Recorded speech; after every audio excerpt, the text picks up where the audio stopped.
अस्सलाम वालेकुम वरहमतुल्लाहि वबरकातुहू।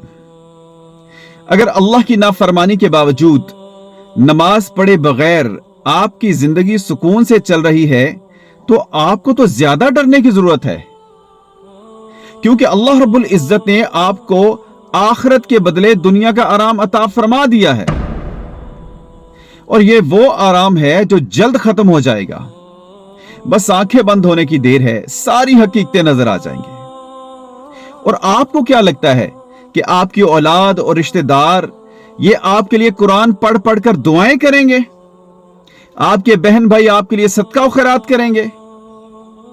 आपके बच्चे तो वो हैं जो आपके कहने पर नमाज तक नहीं पढ़ते, तो वो आपके लिए कैसे सदकाचारिया बन जाएंगे?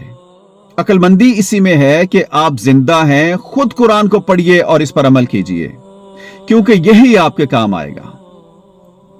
आपको दफन करने के बाद आपकी अपनी औलाद, आपका अपना माल कब्रिस्तान में आपको अकेला छोड़कर वापस आ जाएंगे, लेकिन आपका अपना अमल आपके साथ कब्र में रहेगा।